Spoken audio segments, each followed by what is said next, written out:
शिक्षक भरतीमध्ये ज्या विद्यार्थ्यांना 6वी ते 12वी पर्यंतची मुलाखतीची तयारी करायची आहे, अशा विद्यार्थ्यांनी तुमचं ज्या विषयामध्ये ग्रॅज्युएशन किंवा पोस्ट ग्रॅज्युएशन झालेलं आहे, त्या सगळ्या विषयांची इयत्ता 11वी आणि 12वीची स्टेट बोर्ड आणि CBSEची दोन्ही पुस्तके अत्यंत व्यवस्थितपणे चाळली पाहिजेत. आपण शिक्षक म्हटल्याच्या नंतर मुलाखतीमध्ये आपल्याकडनं माफक इंग्रजी आपल्याकडनं बोलताच यायला पाहिजे अशा प्रकारची अपेक्षा इंटरव्ह्यू घेणाऱ्या पॅनलची साहजिकच असते. त्यामुळे आपण त्या दृष्टिकोनातून देखील तयारी केली पाहिजे. अनेक विद्यार्थी असं म्हणतात की सर, प्रिफरन्सेस आम्ही दिल्याच्या नंतर मुलाखतीची तयारी करू. विद्यार्थी मित्रांनो, कायम लक्षात घ्या, आपल्या व्यक्तिमत्वाचा प्रभाव समोरच्या व्यक्तीवरती पाडण्यासाठी आपल्याला आजपासूनच तयारीला लागणं गरजेचं आहे.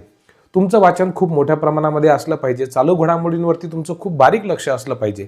उदाहरणार्थ, मी फिजिक्सचा असून देखील मला मुंबईला एका इंटरव्ह्यूमध्ये असं विचारण्यात आलं की महाराष्ट्र आणि कर्नाटका ह्या दोन राज्यांमध्ये नेमका कोणता कॉन्फ्लिक्ट आहे किंवा कोणत्या कारणामुळे वाद आहे.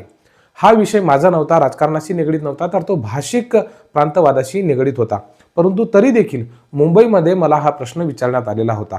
आता मी जर ह्या विषयावरती चौकस नसतो तर मला कदाचित या प्रश्नाचं उत्तर देता आलं नसतं.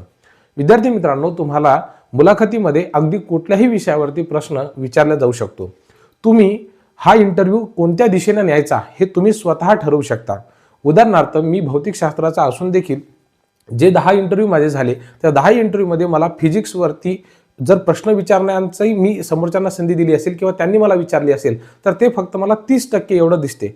इतर 70% प्रश्न जे आहेत तर ते माझं व्यक्तिमत्व आणि मी आतापर्यंत जे कार्य केलेलं आहे किंवा टीचिंग करताना, अध्यापन करत असताना कोणत्या नवीन गोष्टी केलेल्या आहेत यावरतीच सर्वाधिक प्रश्न विचारले गेलेले होते.